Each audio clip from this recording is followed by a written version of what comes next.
Hello everyone, I'm meteorologist Charlie Ironmonger. Thank you so much for joining me today for your noon news and weather update from the First Alert Desk. Now we've got news out of Raleigh where a Snow Hill man is now going to be spending about 3 years behind bars in federal prison after admitting to a check fraud caper. The U.S. Attorney's Office says Eric Salvant was part of a sophisticated check fraud ring. The feds say the 35-year-old man and 2 others got stolen checks through an encrypted messaging app. They altered the stolen checks and created new counterfeit checks. A news release says Salvant and the others deposited the checks into bank accounts held by various money mules and then quickly converted the checks into cash. Now, a bank teller at Charlotte alerted police that they searched Salvant's car, later finding over 50 stolen and counterfeit checks, along with more than 30 debit cards that he tried to hide on a grocery store shelf.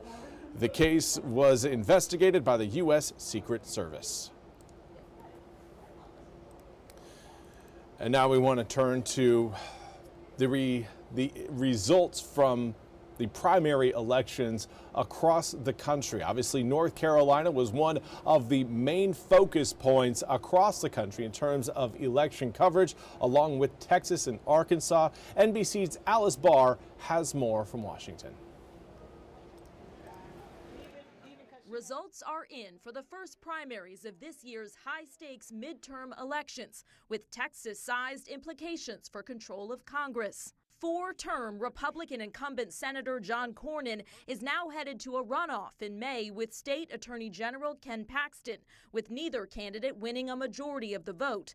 Cornyn casting Paxton as a liability for a series of scandals, from a 2023 impeachment on bribery charges he was acquitted by the state Senate to a messy ongoing public divorce. I refuse to allow a flawed, self-centered, and shameless candidate like Ken Paxton risk everything we've worked so hard to build over these many years. Paxton, who's built his credentials through aggressively suing for conservative causes, pushing back. You listened to what John Cornyn was selling, and you weren't buying it.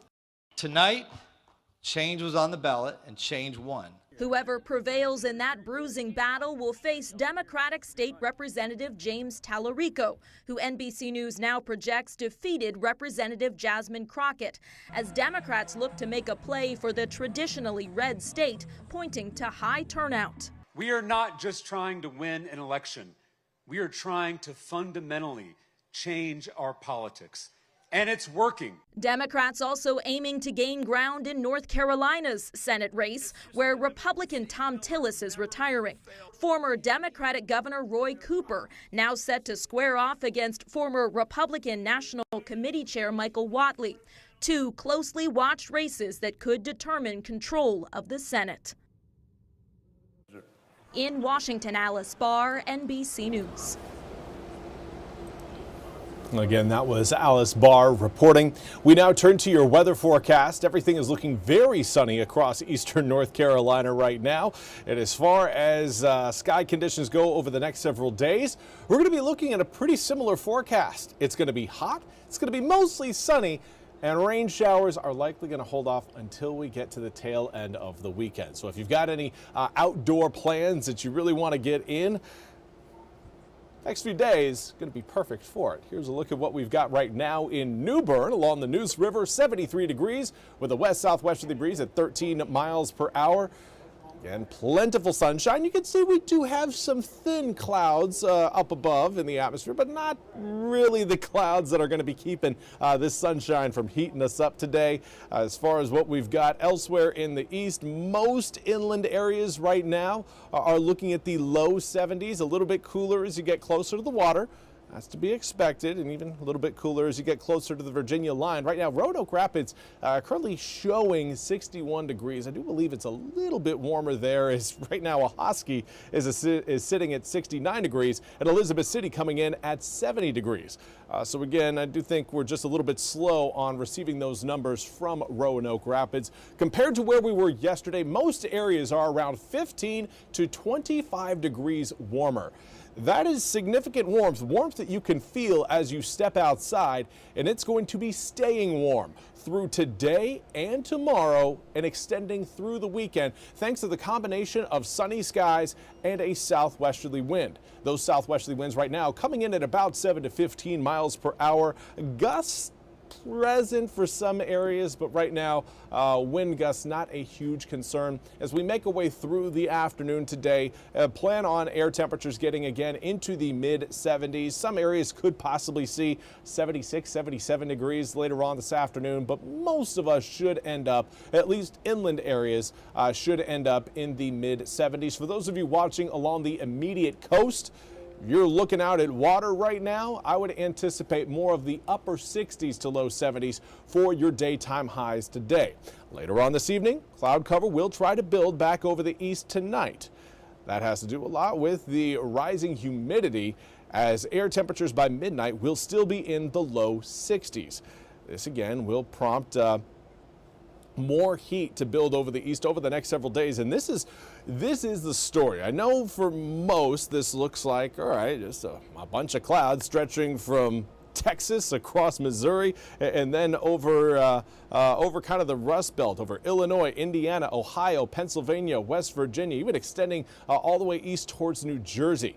Now, these are frontal boundaries, and you can kind of see there's that L shape, if you will, kind of turned over, and we are under, at least the southeastern United States, including eastern North Carolina, are within what is considered the warm sector of that frontal system. We'll throw the fronts on the map for you. There you can see that, again, we are south of the cold front and the warm front, and we've got a cold front off to our west. Now, so long as that cold front off to our west does not directly move completely over eastern North Carolina, we are looking at maintaining the heat we are seeing right now. In fact, possibly getting even a little bit warmer. There you again see most of the rain showers associated with those fronts again tie closer to the fronts themselves.